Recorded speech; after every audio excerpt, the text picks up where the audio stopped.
생긴다고. 생명과 생물을 루트를 왜 안 했어요? 실기를 안 하고 여기 뭐 있어?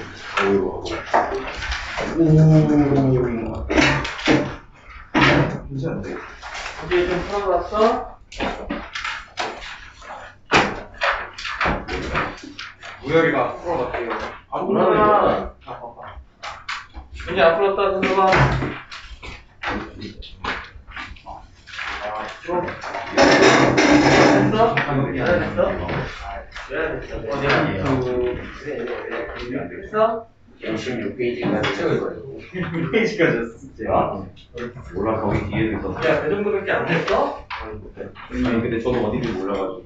60 소리를 연습하고 됐어? 아마 시간이 안 페이지까지 였어요. 돼? 아, 그냥 몰라가지고. 오, 많이 풀었네. 여기 보니까. 야, 언제 풀라 그래? 시험 다 끝나고 풀을 거야? 시험 전에는 풀고 가야 될 거 아니야? 나 여기 좀 피어있어. 자, 오늘은 영양기관에서 다 안 끝났지. 증산작용에 대해서, 그치? 그래, 86쪽을 피면 증산작용이 나올 거야.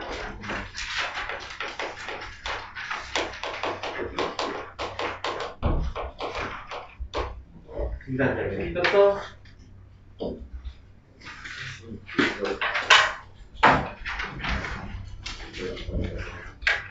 증산작용이 뭐야? 이공을 통해서 이공을 통해서 수립하는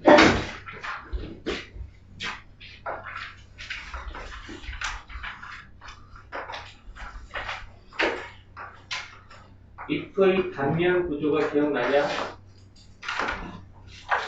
기억나지? 표피 세포들의 모임인 표피 조직이 있고 여격 세포들이 규칙적으로 배열되어 있는 울타리 조직도 있고 불규칙하게 배열되어 있는 해면 조직도 있고 물관과 체가지라고 하는 인맥도 있고 뒤쪽 표피 세포들의 모임인 표피 조직도 있고 근데 이 뒤쪽 표피세포 일부가 변형이 되어서 색깔을 그냥 바꿀게 이렇게 생물을 해야 그래서 표피세포가 변형이 된 거야 그래서 만들어진 세포를 뭐라고 부른다? 공변세포 그렇지 이걸 공변세포라고 부른다 바로 이 공변세포가 열리고 닫힘으로 인해서 이 기구를 통해 기체가 드나들거나 또는 수분이 이렇게 빠져나간다 그래서 증산작용이라고 하는 것은 이렇게 기공이 열려서 체내에 이렇게 존재하고 있었던 물이 몸밖으로 빠져나가는 것을 증산작용이라고 부르는데 기공을 어떻게 열고 닫힐 거냐라는 얘기예요. 이거는 앞에서 설명을 살짝 해줬는데 얘가 뭘 갖고 있다? 그래서 염록체를 갖고 있다라고 표현을 했죠. 물이 들어오면서. 그래서 염록체가 있으니까 코를 한번 들어갈 수 있어? 그래. 주변에 있는 표피세포로부터 농도차가 발생하기 때문에 표피세포에서 공변세포 쪽으로 상수 현상에서 물이 들어와. 그러면 기공이 이렇게 이쪽이 벽이 두껍고 이쪽이 벽이 얇거든. 이쪽이 두껍고 이쪽이 얇아. 그럼 주변에서 이렇게 들어오니까 이쪽은 두꺼운 세포벽 때문에 많이 팽창하지 않고 이쪽이 얇은 세포벽 때문에 이렇게 팽창을 해버리는 거예요. 이런 식으로. 그래서 기공이 이렇게 열리게 된다. 이해됐어? 그래서 이렇게 공변세포가 광합성을 통해서 만들어진 포도당의 농도차로 인해서 공변세포의 팽합을 증가시켜준다는 것이 기공이 열리는 건데 혹시 기공이 최대로 열렸을 때의 세포의 부피 1.2요. 1.3. 저거 3투 그래 여기 삼투압이고 해마. 여기 폐갑이고 이게 흡수력이죠. 기억나? 네. 자, 공변세포가 최대로 열렸을 때 아니 기공이 최대로 열렸을 때 공변세포의 부피 1.3. 그렇지 오. 이때가 어떨 때랑 최대 팽윤 상태다라는 얘기. 가장 빵빵해진 상태가 육제라는 거예요. 그렇게까지 그냥 연결을 시킨 것이고. 자, 그래서 거기 보면 증산작용이라고 하는 거 이렇게 식물 체내의 물이 기공을 통해 수증기로 아까처럼 빠져나가는데 거기 설명도 되어 있어. 안쪽이 좀 두껍고 바깥쪽이 벽이 좀 얇기 때문에 부풀어 오르는 건 바깥쪽이 더 많이 부풀어 오른다. 자, 증산작용 때문에 물이 뿌리에서부터 쭉 잎까지 올라갈 수가 있다. 그 다음에 식물체의 체온을 조절해주는 그런 역할도 하고, 물론 체내 수분량을 조절해주는 역할도 하고, 체내 무기양분의 농도를 일정하게 조절해주는 역할. 그러니까 태양빛을 계속 받고 있으면 식물 체내의 온도가 올라갈 거 아니야. 증산작용을 통해서 물을 내보내어야지만 식물 효소들의 변성을 막을 수가 있다는 거지. 우리가 더울 때 땀을 흘리는 원리랑 똑같다라고 생각해 주면 되는 거야. 그리고 그 밑으로 내려가서 이제 이렇게 설명해서 기공이 열리는 낮에 있어서의 과정을 이렇게 설명을 하는 거고. 그리고 그 밑에 있는 거 증산작용이 잘 일어나는 조건. 표로 정리가 되어 있어. 그치? 근데 그런 표도 알고 있어야 되겠지만 아래에 있는 실험을 통해서 그거를 찾아낼 수 있으면 돼. 자, 일단 증산작용이 잘 일어나기 위한 조건은 바람이 강하게 불고 온도가 높고 습도가 낮고 햇빛이 강할 때 빨래가 잘 마를 때, 그지? 그러면 밑에 있는 조건에서 빛이 강할 때하고 빛이 약할 때 그 두 개의 실험 딱 해놓고 증산작용을 통해서 거기 있는 물기둥이 더 빨리 밑으로 내려가는 것이 누구겠느냐라고 찾는 거지. 햇빛이 약할 때보다는 강할 때가 증산작용이 잘 일어난다는 뜻. 두 번째, 자 이제 선풍기를 켜주는 거지. 똑같은 조건을 해서 한쪽에다가만 강한 바람을 쏘여주니까 어느 쪽에 물기둥이 빨리 내려간다. 선풍기를 쏘여준 쪽에서 더 빨리 증산작용이 일어난다. 그다음 마지막에는 거기다가 이렇게 비닐봉지를 갖다 놨어.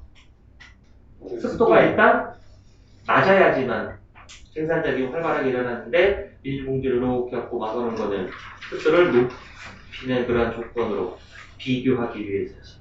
결국은 비닐봉지로 덮지 않은 쪽에서 증산작용이 활발하게 일어나기 때문에 물이 바깥으로 많이 빠져나가서 물기둥이 내려가게 된다는 거. 이해됐어? 그 중학교 때 증산작용에 대해서 배우잖아. 그리고 광합성과 호흡에 대해서도 배우고 실질적으로 여기가 좀 더 중요한 부분이라고 보면 돼. 자, 증산작용의 의의, 물 상승의 원동력으로 작용한다. 아까 읽었던 거야. 식물 체온을 조절해주는 역할, 체내 수분량을 조절해주는 역할, 무기염의 농도를 일정하게 조절해주는 그러한 역할을 감당하게 된다. 물 상승의 원동력, 이 정도는 좀 기억을 하자. 뿌리에서부터 흡수된 물이 몇 미터 이상 쭉 잎까지 운반이 될 수 있었던 가장 큰 힘은 바로 증산작용에 의해서 물 상승이 가장 많이 이루어진대. 그래서 거기 글을 읽어보면은 1기압의 물을 10m 끌어올릴 수 있는데 증산작용을 해서 압력이 20에서 40기압 정도로 올라가 버린대. 그러니까 그 높은 잎사귀까지 뿌리에서부터 물을 쫙 올릴 수 있다는 거지.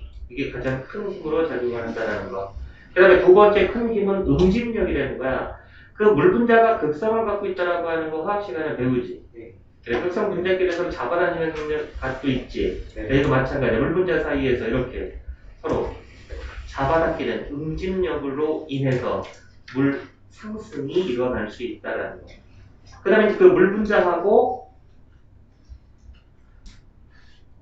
물이 이동하는 통로가 어디야? 물관. 그렇지, 물관. 그러니까 물 분자하고 물관하고 이렇게 달라붙는 거. 뭐 얘 부착력, 물 분자 사이의 응집력으로 인해서 이런 걸 뭐라고 부르냐? 모세관. 모세관 현상이라고 얘기하는 거. 그래서 그런 것도 물 상승의 원동력으로 작용할 수도 있고, 뿌리에서 흡수된 물이 쭉 위쪽으로 밀어 올리는 그런 힘도 작용을 하는데 그것을 뿌리압이라고 표현을 하는 거야. 그래서 뿌리에서부터 흡수된 물을 저기 높은 잎까지 상승시켜주는 그러한 힘이 저 아래쪽에 이렇게 증산작용이 가장 큰 영향을 주고 그 다음에 물분자 사이의 응집력, 그 다음에 뿌리압이 세 번째, 그 다음에 모세관 현상이 가장 적게 영향을 준다. 뭐 이 정도 기억해 주면 될 것 같아요. 자, 기공은 앞쪽에 있을까, 뒤쪽에 있을까?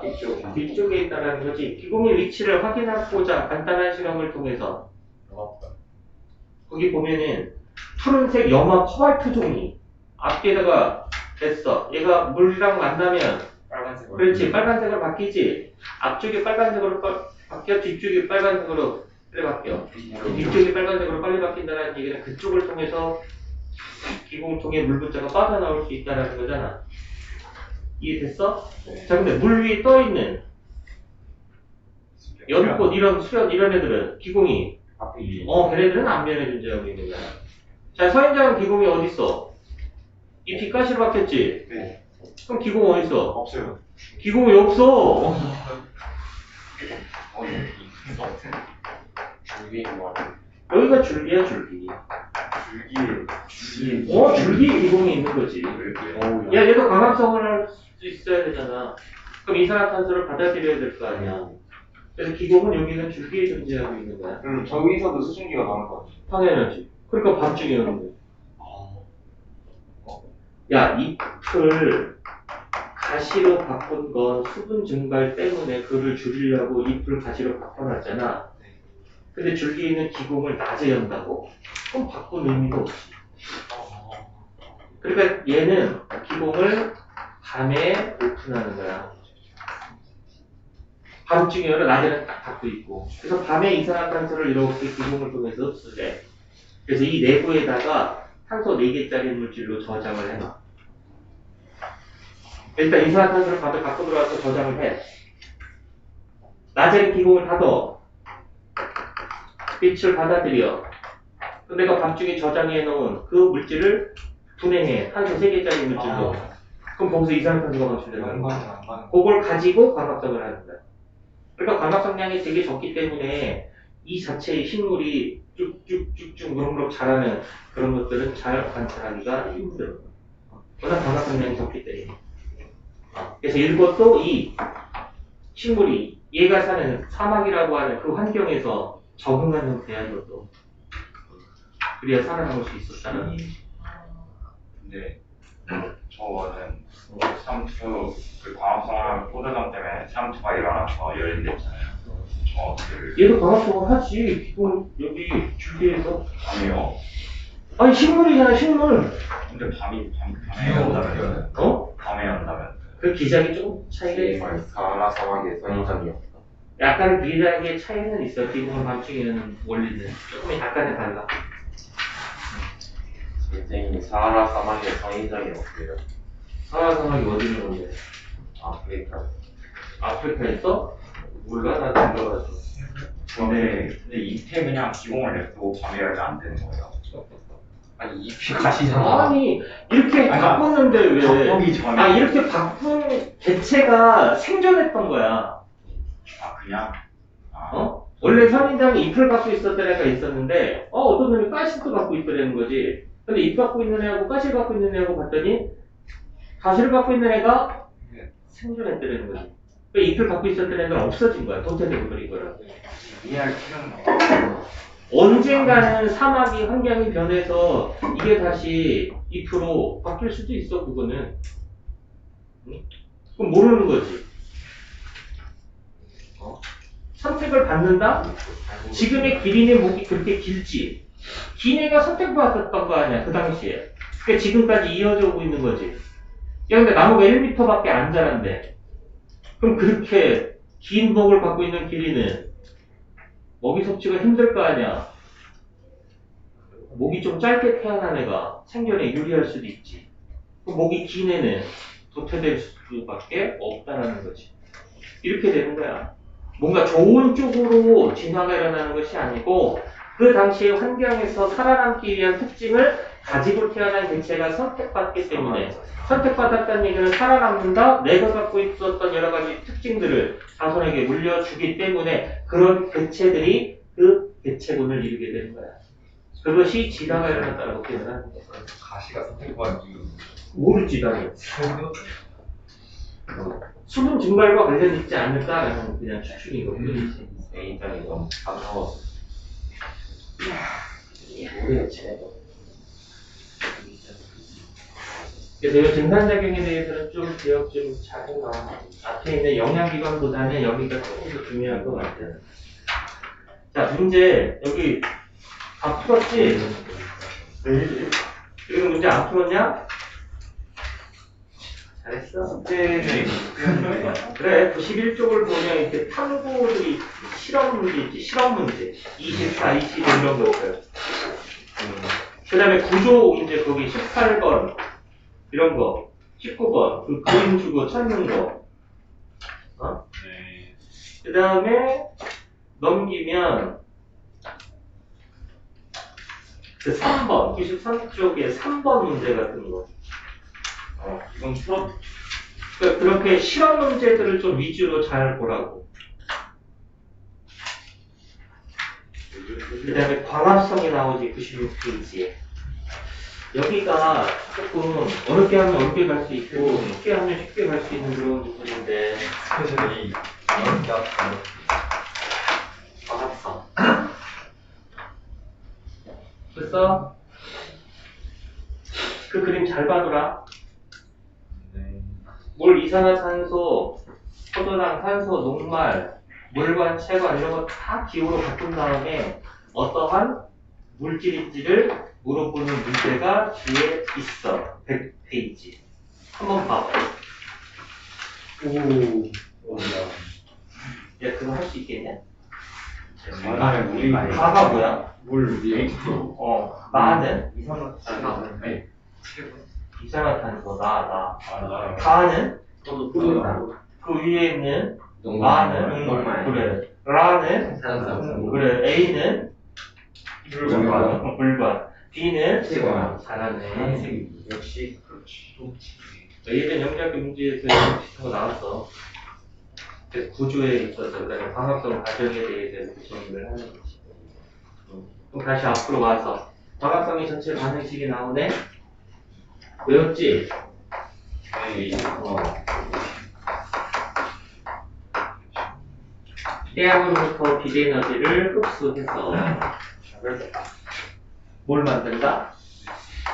포도당이라고 하는 걸 만든다. 야, 중학교 때 이 포도당 화학식이 나오냐? 안 나와요. 그냥 한글로 나오지 포도당 이렇게. 야, 그럼 이것도 물하고 물하고 이산화탄소 이렇게 한글로 나오냐? 네. 아니, 그 화학식은 안 나와? 네, 그래 숫자 막 이런 거 안 나와. 아, 진짜? 네. 근데 올해는 배웠었지 않을까요?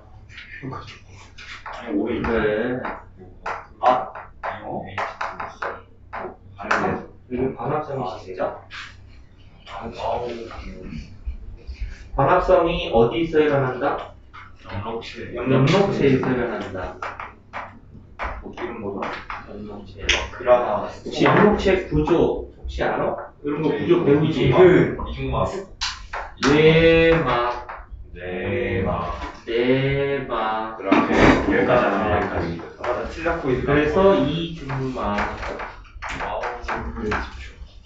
내막의 일부가 떨어져 나와서 이렇게 동전 같은 모양이 만들어지고 얘네들이 이렇게 겹겹이 이렇게 쌓여져서 이런 구조가 만들어져. 그래서 요거 하나하나를 스텔라코이드라고 부르고 이 전체 구조물을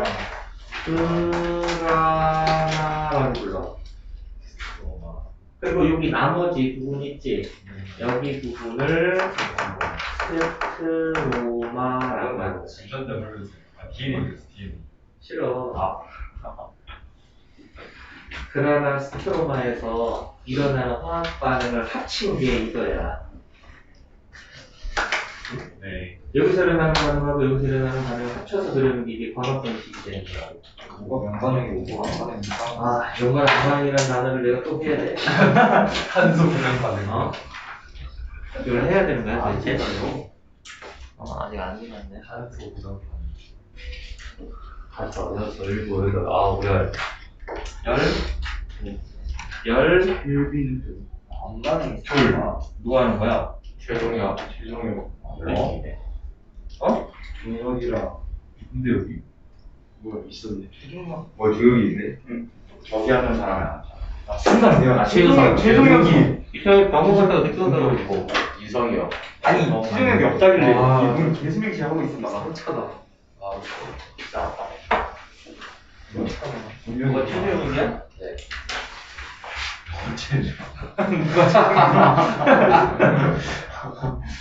그래서 유사, 상민, 우열, 준수, 상현, 현주, 경훈,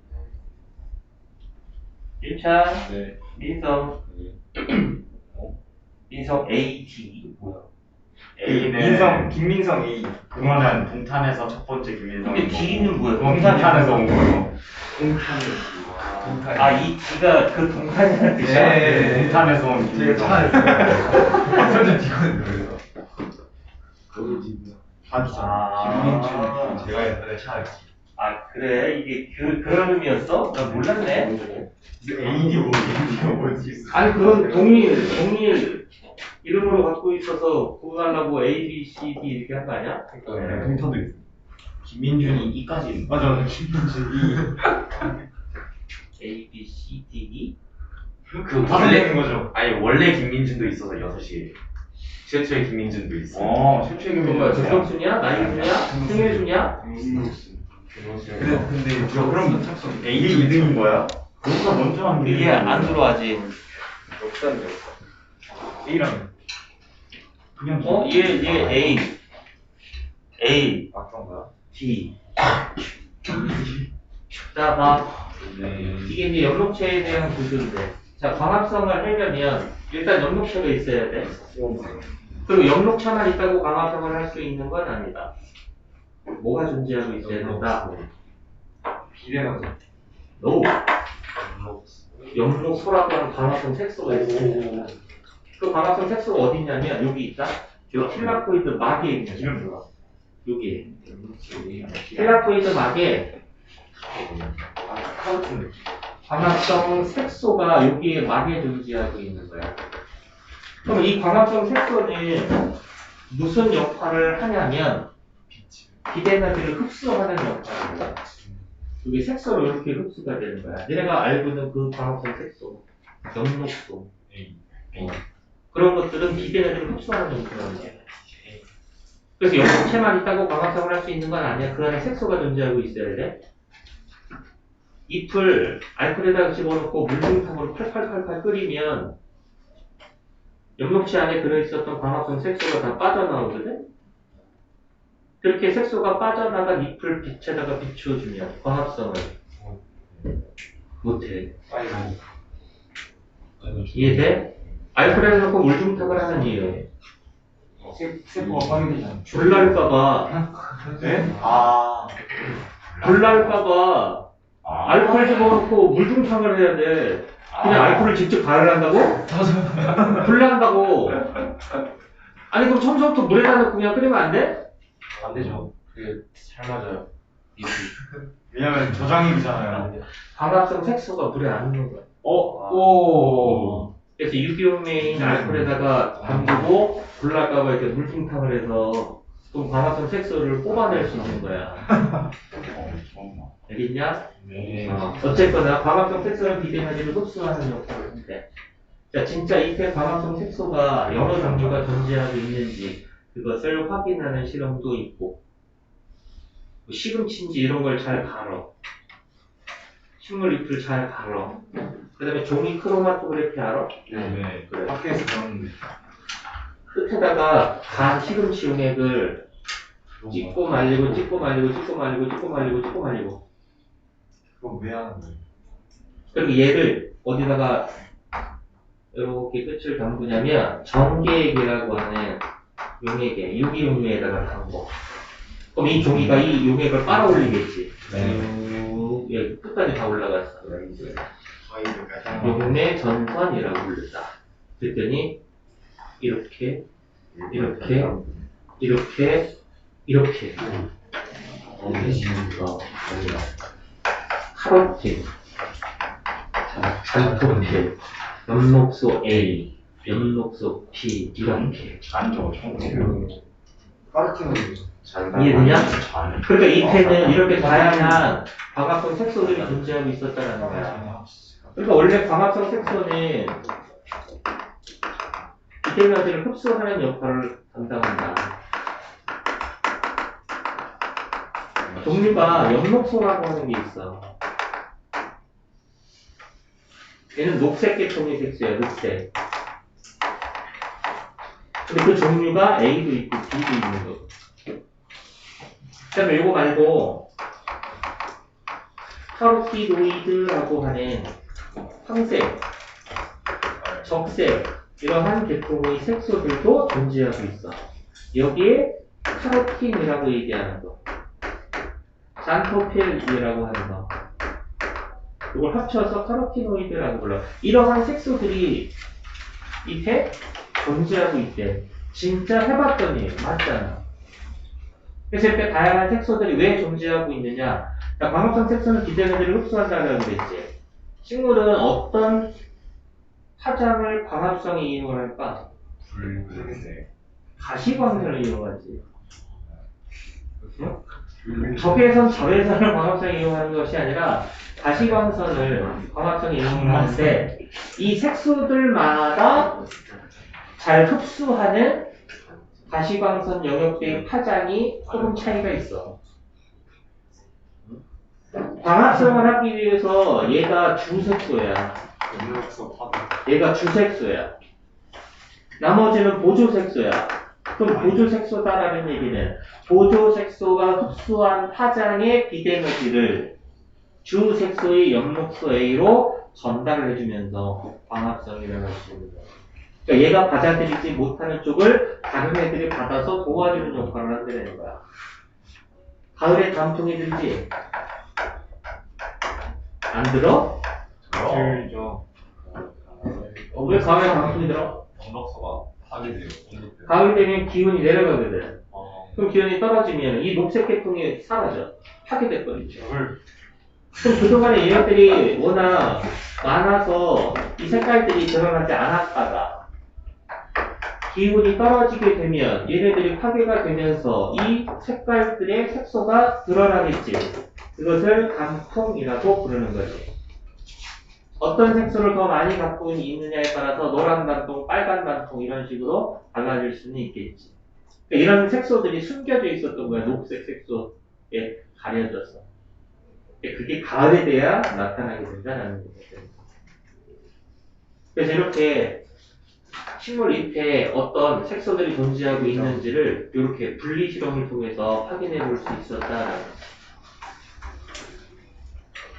그래서 왼쪽에 보면은 광합성 색소 이런 게 있지. 근데 엽록소 C, D 이런 것도 있네. 그거는 해조류들이 갖고 있는 거야. 해조류.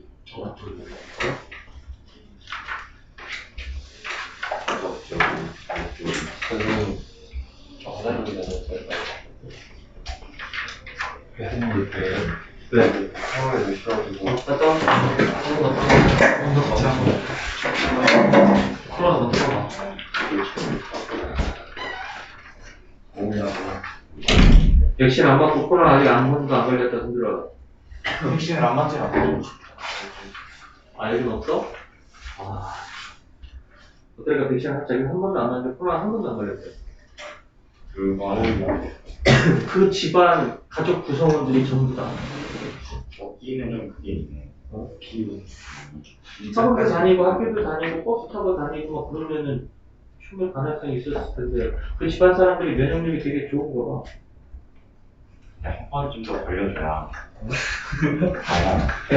또 안 걸려? 잘안 되는데 6시 걸리는 거예요? 또 걸려. 눈 나쁘면.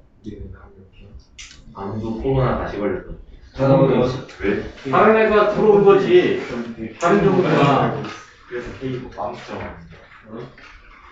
그러니까 조심해. 내 몸은 내가 지킬 수밖에 없어. 손 소독 잘 하냐 요즘은? 요즘 잘 안 하지? 손 소독. 조식일자는 다시 가면 안 돼요. 작년까지만 해도 손 소독 참 철저하게 막 하고 있었는데 조금 풀린 것 같아. 느슨해진 것 같아. 50일간은 안 걸려요. 될 수 있지 않나? 그러다가 걸려. 장담하지 마. 장담하지 말라고. 이런. 걸리면 테스트 때 나빠질 수 있어. 빠져 그냥 아예 그냥 그것 때문에 빠져야 돼. 아예 빠져 그냥. 생수텐을 빠지면은 빠져. 공지하시 2차 시험에서 빠지잖아. 어? 그래. 나무, 식물. 우리가 식물이라고 불리는 엽록소 A, 엽록소 B, 카로티노이드, 해조류, 하렘, 김은 맨 알아요. 미역, 다시마. 다시마, 김, 우뭇가사리. 우뭇가사리. 그 한자로 그거 아니야? 얘네들도 해조류도 광합성을 할 수 있지. 네. 엽록소에는 다 가지고 있는 거야. 그리고 얘는 엽록소 B, 얘는 엽록소 C, 얘는 엽록소 D 이렇게 가지고. 오. 이거는 해조류가 갖고 있는 엽록소고. 카노는 더불어서 카로티노이드. 카로티노이드, 갈둘. 갈조소, 홍조소 없죠. 홍조소. 그래서 얘네를 녹조류, 얘를 갈조류, 얘를 홍조류. 원리 소개하고 적조류 아니었어? 적조류는 플랑크톤 적조 현상도 아니고 그거랑 같은 건데 그런 느낌 아니에요? 얘는 해조류라고. 적수가 안 됐어요. 와 제대로 들었어. 야, 나가. 나한테 선물 배웠다면서. 나가. 생각이 어우, 씨. 2년째 배우고 충격인데? 적조류가 있어, 적조류가. 녹조류, 갈조류, 홍조류. 그러면 녹조류는 저 강화성 색소 구성은 그냥 자기 말씀에 식물이랑 똑같이 갖고 있어, 녹조류가. 야, 그러면 식물은 옛날에 물속에 살던 애가 육상 진출을 했을 것으로 보는데, 네. 누가 올라왔을 가능성이 높냐? 왜? 녹조류들이 색소들을 똑같은 걸 갖고 있기 때문에 얘네들이 육상 진출을 했을 가능성이 높다라는 거지. 네. 여기 이렇게 똑같이 갖고 있는 애가 하나 또 있어. 네. 올챙이 그 맨날 나오는 거 있잖아. 플라나리아 아니 그런 거 아니야. 그 지지만에 이블레 예. 그 남색 나이 있는데 남색 그 동물도 있고 암색 몰라? 원생수물에 들어가는 게 있잖아요. 이게 뭔데 내가 물어본 거지 않았을게. 네가 날 물어보고 안 해. 이상한데 외웠었는데 뭐였지? 그때 이블레나 코이글 커버링 케이크. 오. 아. 그 잠깐 이블레는 아니겠지 같이 다니네. 유블레나리도 얘 똑같이 갖고 있어. 근데 쟤는 원생도 역시 이블레나야. 이불이랑 같이 사는 게 아니라 그럼 유블레나를 해주에다가 묶어놨어. 가지고 있는 광합성 색소에 의해 분리하고. 얘를 편모를 갖고 있는 운동기관이 갖고 있어. 얘를 편모류에다 갖다 집어넣으면 운동기관의 기준으로 나눈 거야. 그래서 유블레나도 광합성도 할 수 있고 먹이도 먹어서 정성 영양도 할 수 있어. 얘는 원종이네. 동식물의 특징을 동시에 다 가지고 있는 애가 유블레나라는 거지. 쌤, 근데 그러면은 저 파래, 김, 다시마 뭐 이런 거는 식물은 아니지. 예전에는 식물로 분류했는데 식물을 정의를 하다 보니까 안 맞아. 뿌리, 줄기, 잎 이런 것들이 발달을 하는데 쟤네들은 뿌리는 있긴 있는데 이게 헛뿌리라 이렇게 그냥 부착의 역할만 해줘. 우리는 뿌리로부터 물과 무기양분을 흡수하면서 살아가잖아. 아니 우리가 아니라 식물이. 근데 해조류는 그 뿌리로부터는 아무것도 흡수하거나 그럴 수 없어. 그냥 고착, 부착의 역할만 가지고 있어. 근데 해주는 그러면 산소랑 물을 어디서 얻어요? 물 속에 존재하고 있는 애들로부터 공급을 받는 거야. 식물은 대기 중에 있는 이산화탄소를 있어. 얘네들은 물 속에 존재하고 있는 뭐 산산소나 이런 것들로부터 이렇게 갖고 받는 거야. 그러면 녹조류를 갖다가 뿌리를 자른 다음에 매달아놔도 살아있어요. 아까 바닷속에 이렇게 담궈놔도 살아있어요. 그렇겠지. 그냥 걔는 부착의 역할만 있다니까? 별 기능이 없어. 자, 그래서 왼쪽에 광합성 색소라고 얘기하는 거 있고, 그 다음에 그 밑에 보면 가시광선 영역이 있는데, 아, 염록소 A와 염록소 B가 받아들이는 파장이 조금 차이가 있구나. 자, 광합성이라고 얘기하는 것에 영향을 줄 수 있는 네 가지 요인. 광합성에 영향을 주는 요인. 첫 번째, 빛의 세계. 두 번째, 온도. 빛의 파장. 세 번째, 이산화탄소의 온도. 온도. 네 번째, CO2의 농도. 다섯 번째, 물의 농도. 근데 물의 농도는 충분하다라고 생각을 하고, 나머지 조건들이 어떤 조건이 되어야 최적 조건이 되어야 광합성은 최대로 진행될 수 있다. 근데 빛의 세기가 약해. 다른 조건들은 모두 다 최적 조건이야. 이 조건에서는 광합성이 최대로 일어날 수 있다, 없다? 없다. 왜 없다? 얘 때문이야. 그래서 얘를 뭐라고 부른다?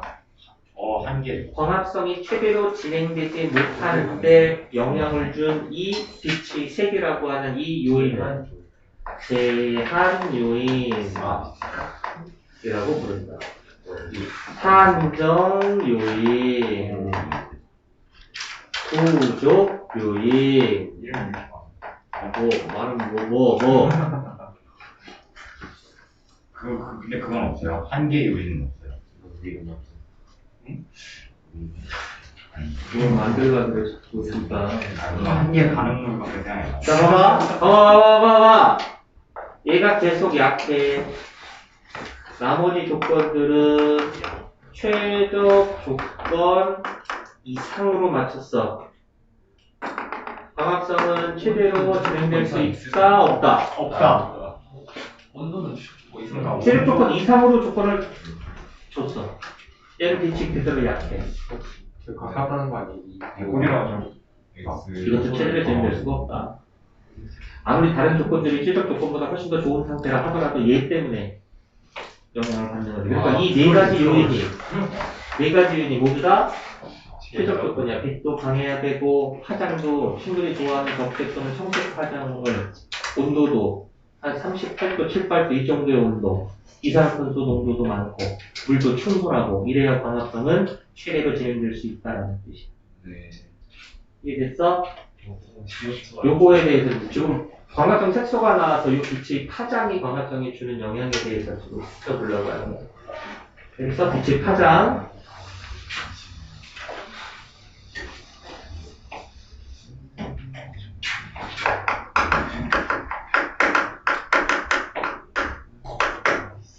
심으로 가시광선을 사용하려고 그랬지.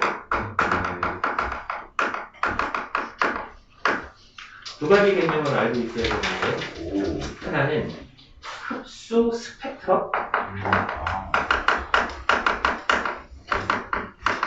나머지는 작용 스펙트럼이라는 두 가지 개념이 있어. 흡수 스펙트럼이란, 자, 식물 잎에서 광합성 색소, 즉 엽록소 A, 오케이? 엽록소 B 이런 걸 추출해. 엽록소 A와 엽록소 B를 뽑아내. 그 다음에 이렇게 투명한 그릇에 엽록소 A를 이렇게 집어넣어. 그리고 이쪽에서 빛을 프리즘을 통과시켜. 빨주, 노초, 파랑, 보 파장이 쫙 비춘다고.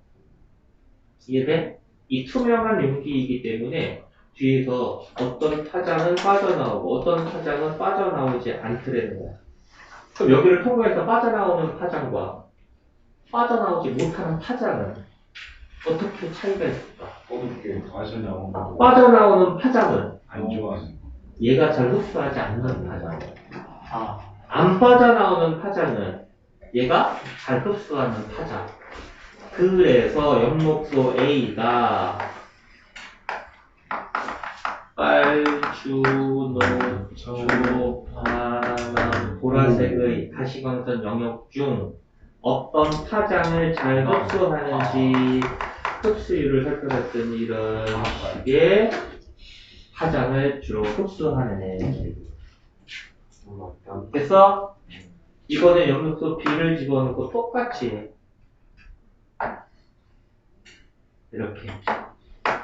염록소 A 흡수 스펙트럼, 염록소 B 흡수 스펙트럼이 거의 일치하네. 얘네들은 왜 거의 일치할까? 영역사가 어? 녹색 색소니, 녹색 색소야, 녹색 색소. 그치? 녹색 색소다 보니까 어느 정도의 영역대가 완벽하게 들어맞는 것은 아니지만 그래도 거의 일치한다라는 거야, 얘네들이. 됐어? 네. 어떤 파장을 주로 흡수한다? 청색. 이게 적색이라고도 표현하고 이거를 청색이라고도 표현하고 또는 청자색이라고도 표현을 해. 네, 청색, 적색을 주로 흡수한다라는 사실이야. 이해됐어? 네. 작용 스펙트럼이라고 하는 건 또 어떤 개념이냐면 얘한테 가시광선 면역 중에서 빨간 빛만 주는 거야. 이렇게 단색광을 비추는 거야. 빨간 빛을 주면 얘는 그 빨간 빛으로 광합성을 얼마나 했는지 측정하는 거야. 이번에는 주황색 빛만 주는 거야. 그것도 거기서 광합성 얼마큼 했는지. 빨간빛 얼마큼, 주황 얼마, 노랑 얼마, 초록 얼마 이런 식으로.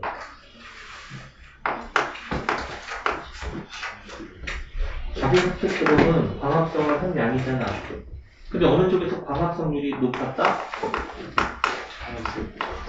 이쪽하고 높지. 한번 보니까 얘네들이 주로 흡수하는 파장 쪽에서 광합성률이 높게 나타났네? 어우야. 그지? 예. 그러니까 신문은 주로 얘네들이 흡수하는 파장을 이용하여 광합성에 이용을 한다는 사실을. 그럼 저거는 A랑 B랑 카로티노이드 이런 거 다 합쳐가지고 한 거예요? 자, 여기 봐봐. 여기 어떻게 할 거야? 카로티노이드. 여기. 녹색은 얘네가 주로 흡수하지도 않는데 어떻게 광합성이 이만큼 일어났을까? 자, 여기 봐. 흡수 스펙트럼은 누구 거야? 염록소 A하고 염록소 B가 어떤 파장을 잘 흡수하는지를 보여준 거잖아. 작용 스펙트럼은 식물 전체지. 그럼 빨간 빛만 비추면 이 잎에는 염록소 A하고 염록소 B만 빛을 받는 것이 아니지. 이 안에는 카로티노이드라고 하는 색소도 들어있잖아. 식물 전체에. 여기서 요거를 빼버린 거고. 이해돼? 그래서 완벽하게 들어갔지 않는 이유, 여기 초록색 파장 쪽에서도 광합성이 살짝 일어난 이유는 카로티노이드라고 하는 색소도 광합성에 참여하기 때문이다라는 거죠. 그러니까 실제적으로 어떻게 보면 전체 가시광선 전 영역의 파장을 광합성에 이용한다라고 하는 사실을 아는 거야. 주로 적색과 청색 또는 청자색 쪽의 빛을 주로 이용한다라는 사실을 아는 거야. 그래서 그 밑에 나와 있는 광합성, 거기 필요한 그 파장이 이렇게 A하고 B 이런 식으로 녹색에서는 잘 흡수하지 않는데도 광합성이라는 건 다른 색소들의 도움을 받기 때문이다. 됐어? 이 사람이 있어, 이 사람.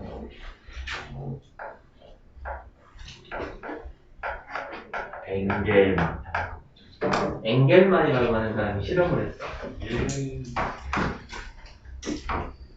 유리판 위에다가 해면 아닌데 오이카 흑인이 뭐야?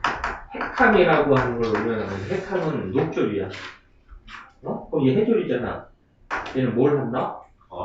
얘는 광합성을 할 수 있는 애. 빛을 프리즘을 통과시킨다.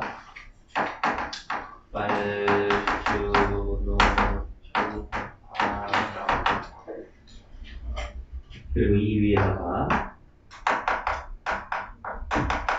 호기성 세균을 이렇게 올려놓는다. 호기성 세균이란 얘네가 살아가면서 산소를 이용하면서 살아가는 세균이네.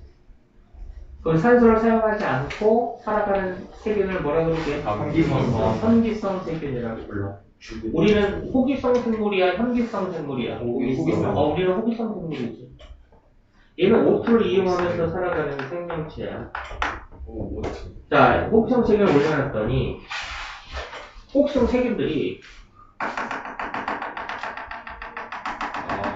네.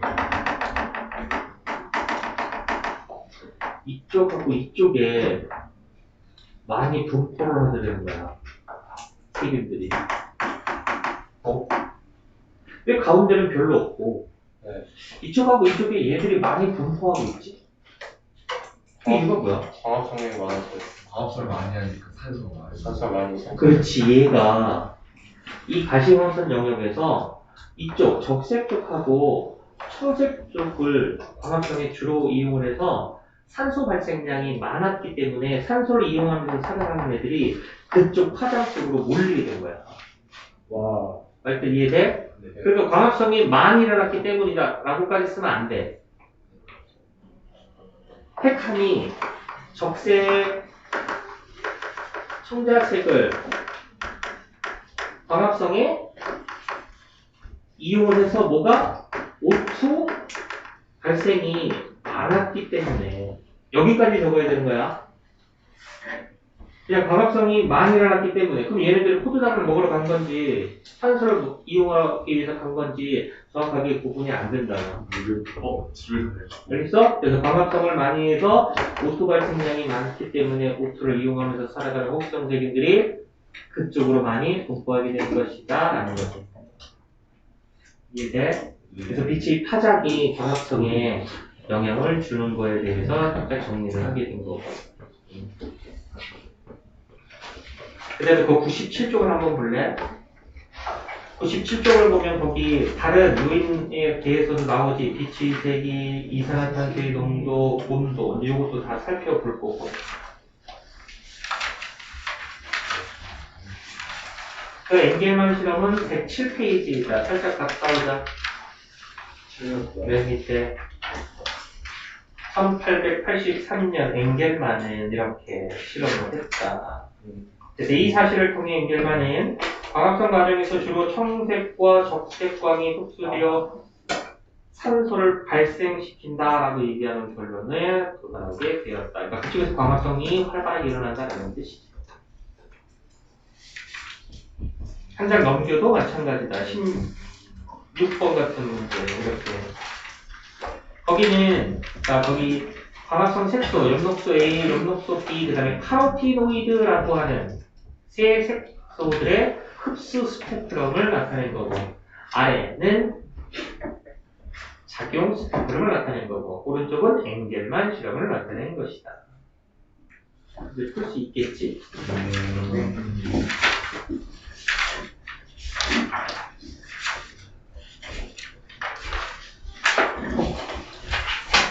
121페이지에도 써 있다.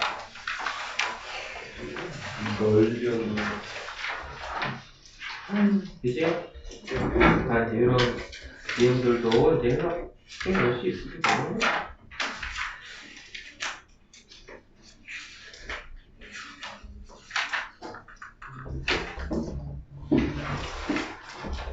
자, 그 다음 다시 앞으로 와서 광합성에 주는 요인이 나왔기 때문에 광합성 흡수에 영향을 주는 요인부터 할까?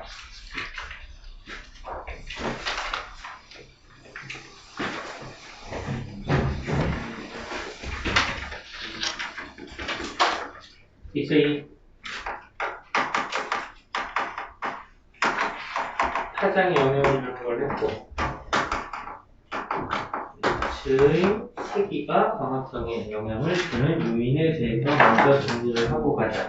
근데 거기 97페이지에 있는 그 그래프보다는 99쪽에 나와 있는 빛의 세기에 따른 광합성 그래프가 있지? 그거를 가지고 설명하는 게 좀 더 나아.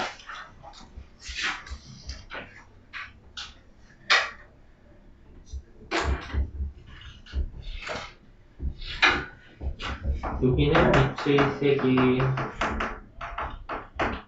여기는 0, 아래쪽은 이산화탄소를 방출, 위쪽은 이산화탄소를 흡수.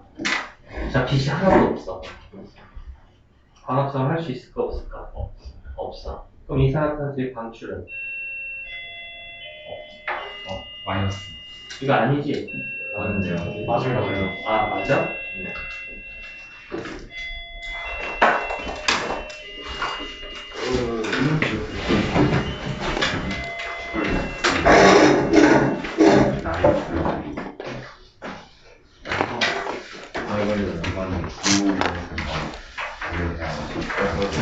한 다음에 입체 기하. 이미 바뀌었잖아.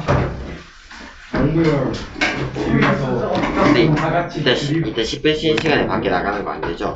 아마 안 될 거야 아마. 줄을 켜서 단체로 입체 기하 토론장을 열죠. 이제 6명이 있으면 모두 유로 1인승